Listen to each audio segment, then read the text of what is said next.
we finally see some a little bit more of the families in the Boku no Hero Academia chapter 96, as All Might holds a press conference revealing he is retiring from all his hero business. This thing is even shaking in America. Yes, this is really taking a turn for the worst.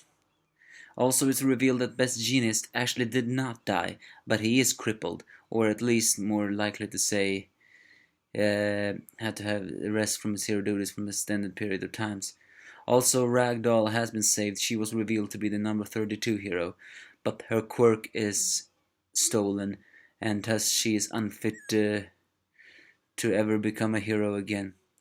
So she cries along with her other Pussycats characters, as Kota also watches in sadness.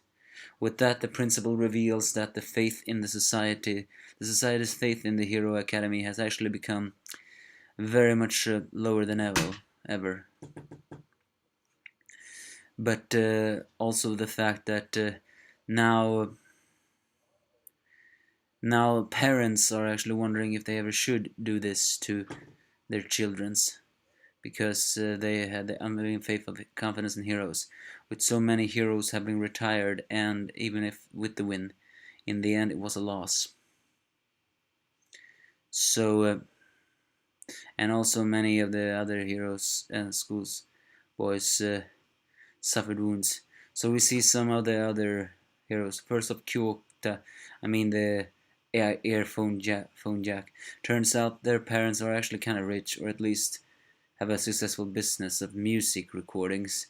And turns out maybe that's why she talks in such a punk rocking style, because her father is some sort of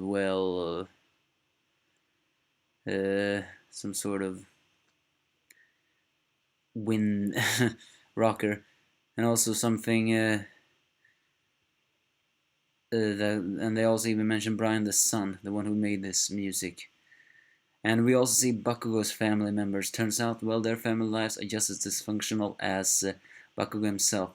I don't know if that is just plain love or abusive parents.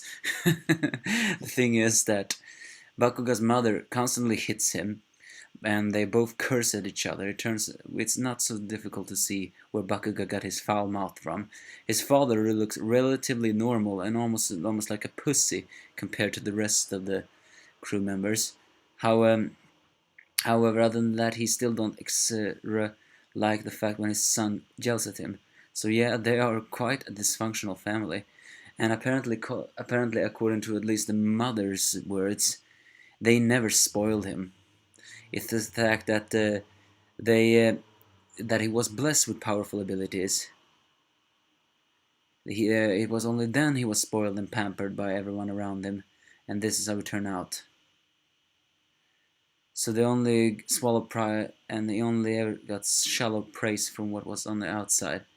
I suppose that's the words interview made me so happy, because of the way. So they changed their minds because, well, they feel their son is slowly changing through UAO.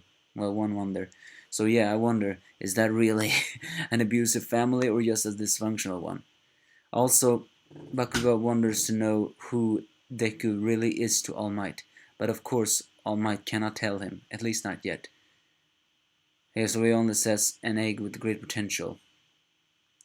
And strangely enough, Bakugo answers no further questions, and he doesn't even yell at All Might. All he says is, well, if you do not tell me, then that's fine, but thanks for everything.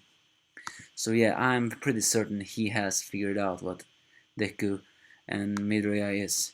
And finally we get into their home, where, well, although his mother is nervous, she is against it, even though she was willing to do it first, and was happy for the fact how much Midoriya had evolved and such.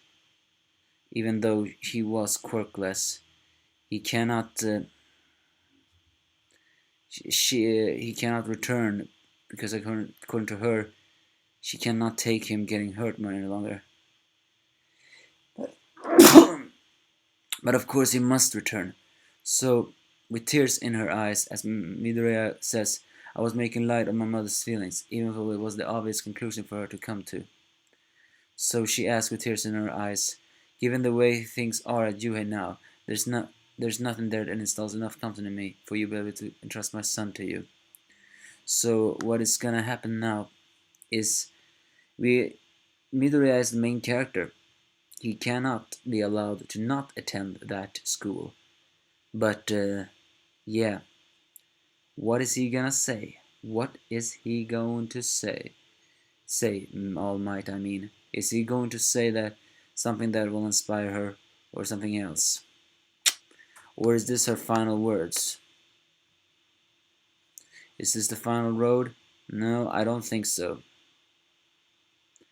So that's basically this one. We see some parents, not all of them, so I hope we can see some more of them all.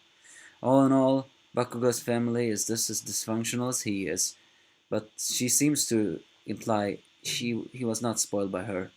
So whatever happens, give me your thoughts if you have any.